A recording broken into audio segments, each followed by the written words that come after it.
I'm Jenna. And I'm Jody. And we're in my backyard. Today we're at the Surry Village Charter School, which is actually in Keene. Yes. And we are going to be talking about a plant that has really become a bit of a problem in our area. It's everywhere. It's Japanese knotweed. Yeah. So we're going to be talking with some of the students and a couple of parents, I think too, from the charter school. And talking to the students about, they have a project that they've been working on related to Japanese knotweed.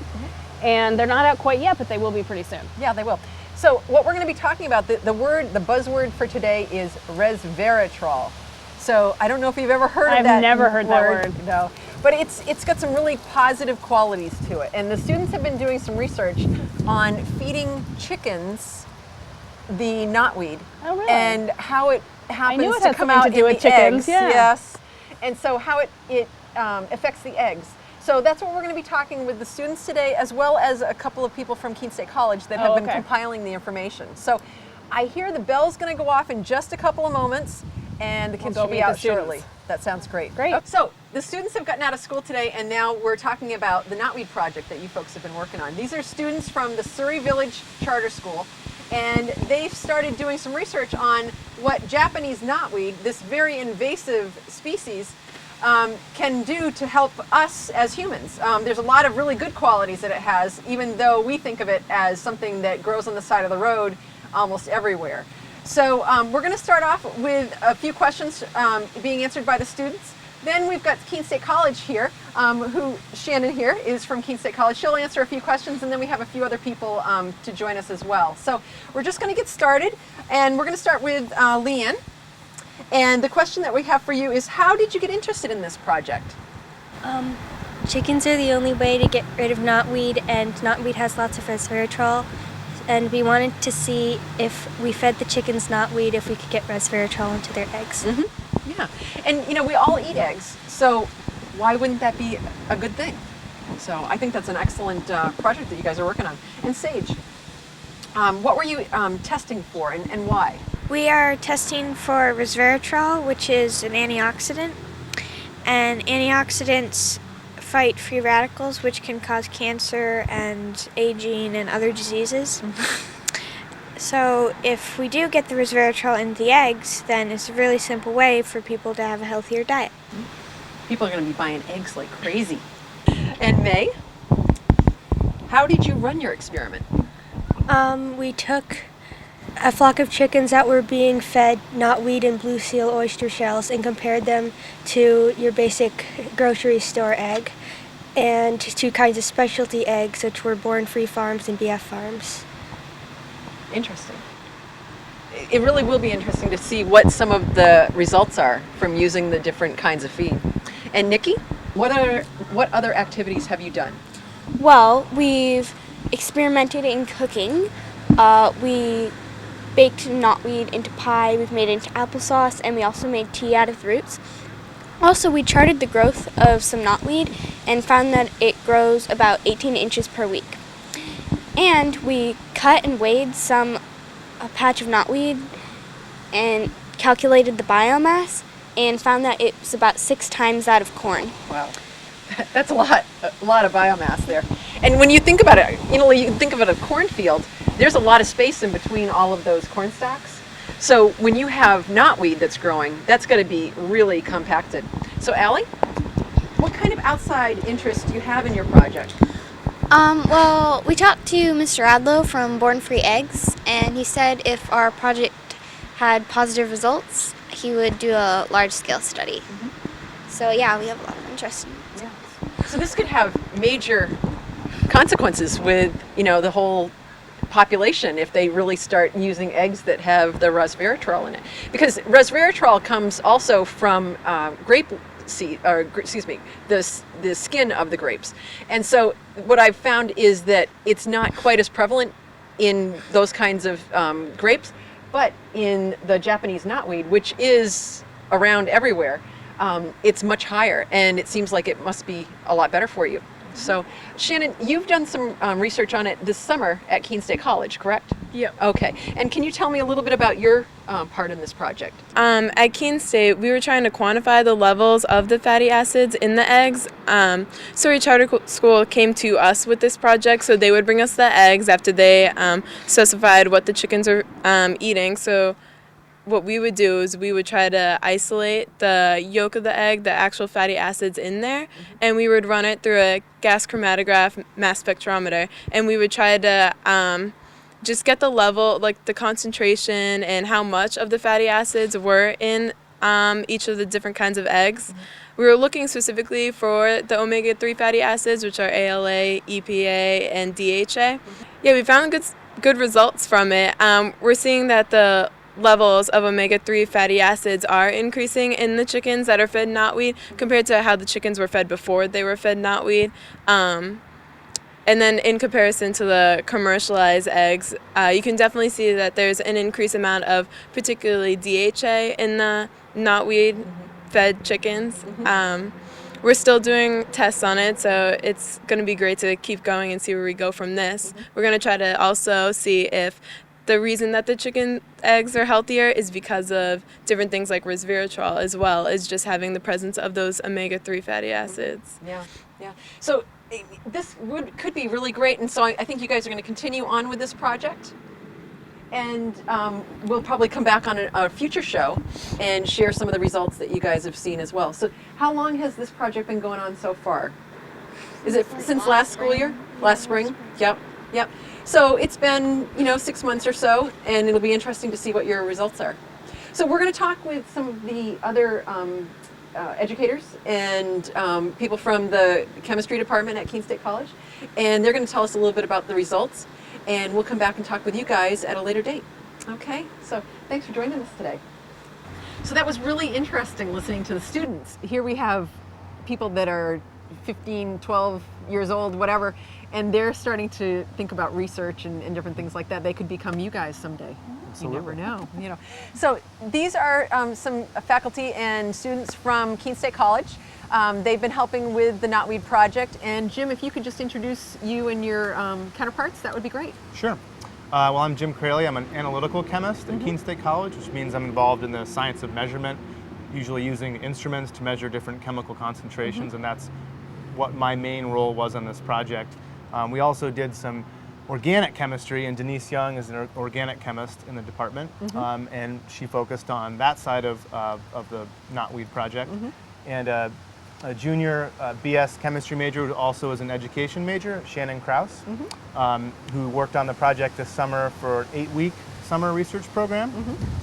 So the project was initiated. Randy came to the campus last fall with this idea, and it certainly is exciting on a personal level. We all eat eggs.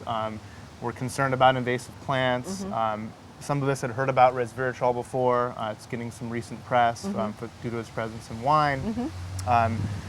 And at first we said, we think we can measure these different things. And Denise and I pulled some paper from the literature, and I looked at some methods that had to do with the instrumentation. Denise looked at some protocols for how to handle fatty acids from eggs.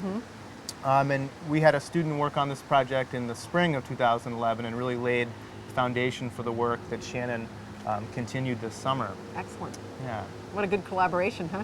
Yeah. So, Denise, what has your part been in the project? So since I am an organic chemist, what I tried to focus on was the extraction process that Shannon did. So the fatty acids that are found in egg yolks are found in what are known as triglycerides. So they're just really big molecules containing 3 fatty acid chains. And unfortunately, the instrumentation that we use cannot analyze them in that particular form. So we do a very simple organic reaction, which allows us to cleave off the fatty acids, making the molecules smaller.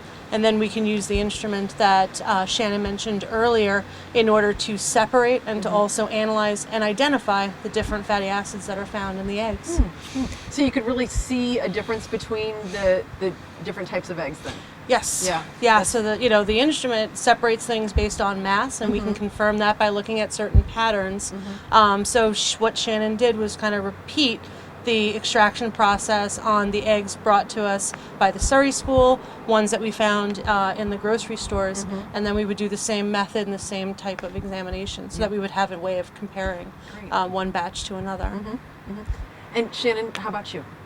Oh, well, it looks like I've kind of been a hands-on part in this where I would run the organic reactions, or I would be the one to analyze the data and try to like find what I can on the different quantities we were looking for, and just trying to put all the data together.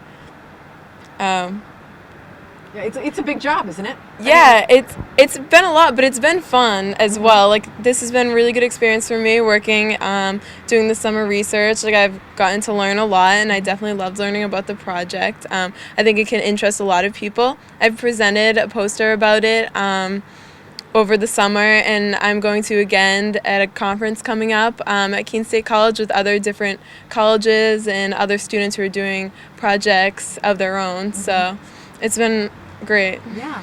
So had you ever heard of another project in comparison to this kind of thing, or when you heard about it, were you excited, to be talking about something that's really kind of in the news right it was great to get interested in this because we already know that one egg is almost your cholesterol level for your day, your daily allotted amount, I guess, if you're on a healthy diet. So it's been interesting because I didn't know all these different factors could even change how an egg was. We found a method to see how healthy an egg is. Like, you can't just say it's healthy. You have to back it up by doing what we were doing, by running the data and by analyzing what we can, and figure out that the knotweed could change how healthy the egg was, or the resveratrol in it could lead to a healthier egg than how they are now. So yeah. Wow. So, gosh, where do we head from here? We all eat eggs. So do you know how much resveratrol you would need? I mean, like, do you know if one egg would make a difference, or do you know any parts of data like that? Well, we're not quite sure. There's a number of interesting experiments that have come out of this. One of them is to actually try to quantify resveratrol in the knotweed, because there is some literature to suggest that there's higher concentrations in the roots as opposed to the leaves and the stem. And so that's one factor here is, how much resveratrol is in the knotweed to begin with. How much ends up in the egg is a very different question. That's really where our research is right now. And we haven't seen anything in the literature that actually correlates measurements of resveratrol in eggs. Right. We've been pulling from some of the experiments that have been done with wine samples and whatnot. So, we're kind of at a point now where, the ground is kind of shaky, but, we'll do what we can to try to come up with an answer for that. Yeah. We've had some conversations with other scientists that suggest resveratrol could bioaccumulate in the egg, where you'd see it at higher levels than it was even present in the knotweed, which is pretty fascinating. So we're hoping to be able to see that, especially because of the new information. Right. And there's a lot of different chemical reactions that can happen like that. It's just amazing. I know that you guys know a lot more than I do, but it's just amazing to see how small, how minute a little change can make to change the form or what the effect is on something. Absolutely. Yeah. So we have lots of knotweed around here. I don't know that the amount that we're feeding to the chickens is really going to make a difference on getting rid of a lot of this, but it's really interesting to see the research that you guys are doing on this, and I'm really looking forward to learning more about what you guys do, what you find, and any other methods that you guys are anticipating. Do you have any other ideas on where this might go? I think we're really focused right now on trying to measure resveratrol in the egg, and there's a lot of experiments that will grow out of that. But our scientific approach in the lab, we often have to put on blinders to all the exciting things that could happen next and focus on what do we need to do today to make sure that we have reproducible results, reliable results, and with limited error. So the first several months of Shannon's project was how do we analyze a single egg? And once that was established, then we can go look at batches of eggs and look at different controls and different conditions. So would you like everybody in the city of Keene that has chickens to drop them off to Keene State College, and you guys can just start analyzing them? We've already got a lot of eggs over there. We have a refrigerator full of eggs. So, do you think that it might matter, like when you test the eggs, like on how old they might be, or? That's a good question. It's a thought. Have a certain type of shelf life, and you know, we've been keeping the eggs, trying to use them close to, you know, the point when we actually obtain them, you know, but we've actually kind of considered going back and, you know, taking an egg that has aged a bit and to kind of see if we get different, you know, results.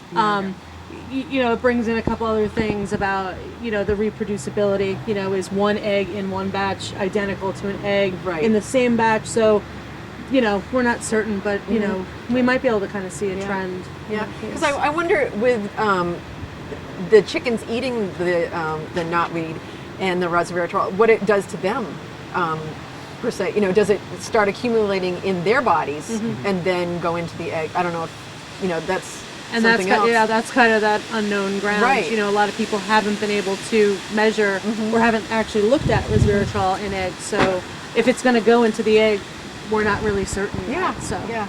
So again, like you guys were saying, you know, you just don't know where this is going to head. But, you know, there's been so much in the news about resveratrol and all of the benefits that it has. It doesn't seem like, you know, from what I've seen, I can't see anything bad about the resveratrol.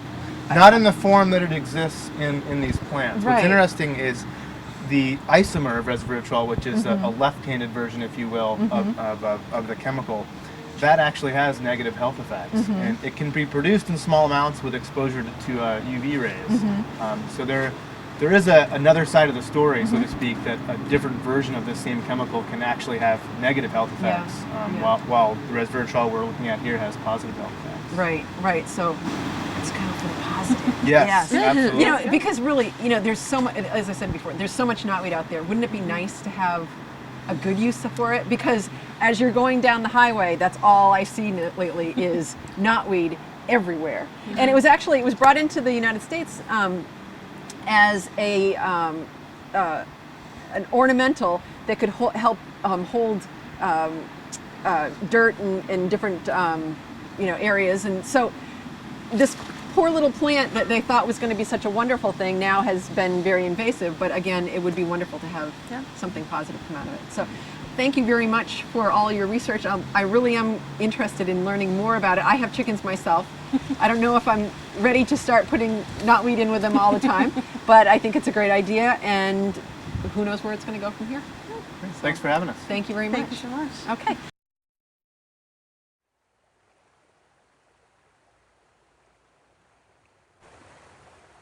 Hi, I'm Timothy Scott, the author of Invasive Plant Medicine.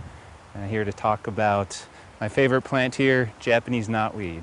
This is really my favorite plant, and it's the plant that sort of instigated this whole journey into writing a book. And I got to know Japanese knotweed many years ago when I first started treating Lyme disease, and learned from Stephen Buhner that this was the most important herb to use in the treatment of Lyme disease. Since then, I've learned many things about the plant, not only how it's helping humans heal from disease, but also how it helps rehabilitate lands where it lives and helps clean the environment for us and helps protect these areas that have been disturbed by human development and pollution. So it's a very important plant, and there's a good reason why it grows here and flourishes where it does. It's a warrior plant, and it has no fear of shovel or poison or extreme environments. You can see it growing in basically any environment throughout the United States, in various soil compositions, different elevations. Polygonum cuspitatum is the Latin name for it. Studies in England have found that the plant is primarily a female plant, and the Japanese Knotweed Alliance has called Japanese knotweed the largest female in biomass terms. And with this, it does not spread so much by seeds, it spreads more by roots and fragments of roots. And that's what we see here mostly in America, are these plants spread by the root fragments. Any little piece of the root that is broken free from the plant and can set up whole colonies by themselves.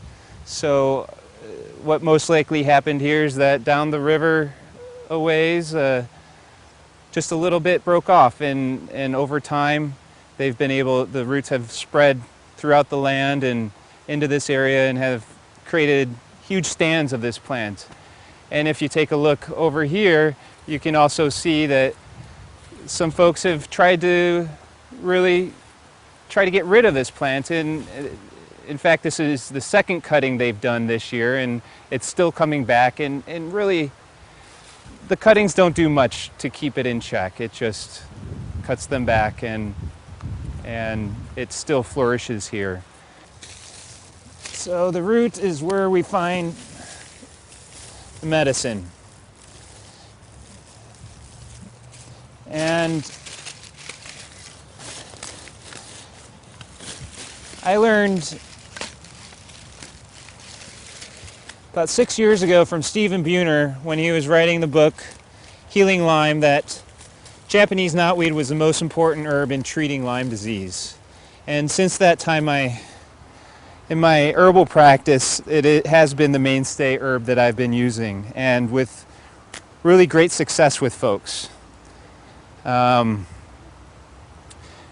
the plant has been used for thousands of years in Far East medicine, and is only now being sought after in the West for herbal medicine, and mainly with the work that Buhner has done with Lyme disease. The roundabout way we've learned more and more about knotweed is through the compounds that are found within the root.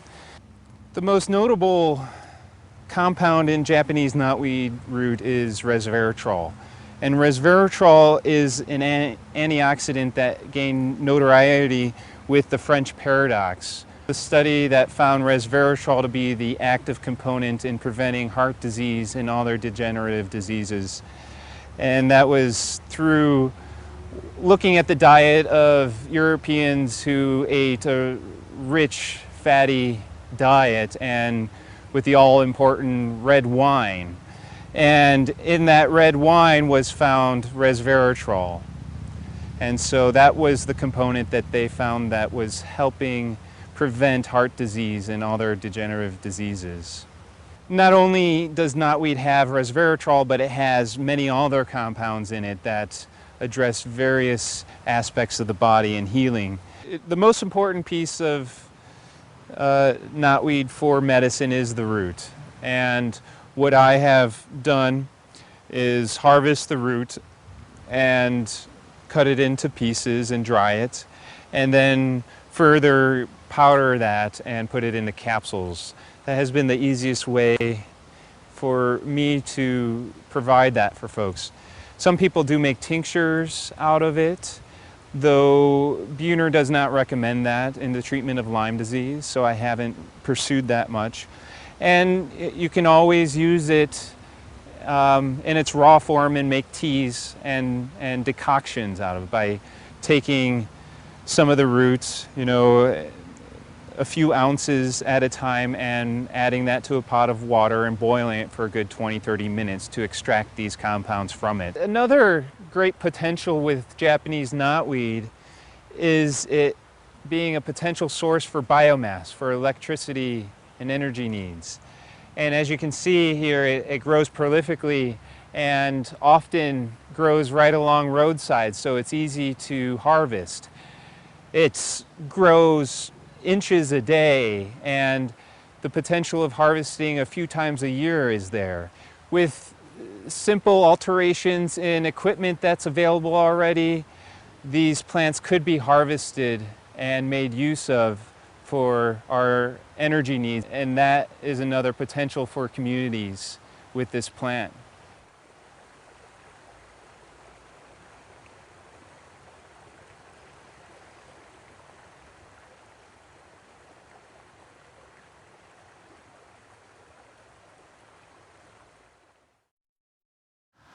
So that was so interesting. First, we should thank two groups of people, really. the Surry Village Charter School for their time and all of the interesting information, and also the folks from Keene State. Right, right. They compiled all that data. I mean, you never know where it's going to go, but hey. It's a whole different It's way of interesting. looking at the Japanese knotweed that I'm so Right. used to thinking of as just a weed in my And backyard. invasive. Yeah, I mean, because Right. you see it everywhere. You do. So it's You nice do. to know that there's something positive that could possibly come out of it. Exactly. Yeah. So if you're interested in more information about the show or some of the topics that we've talked about today, please feel free to email us. Our email address is inmybackyardch8@gmail.com, and we'll be happy to get back to you. So I Great. guess we'll see you in My backyard. my backyard. See you next time.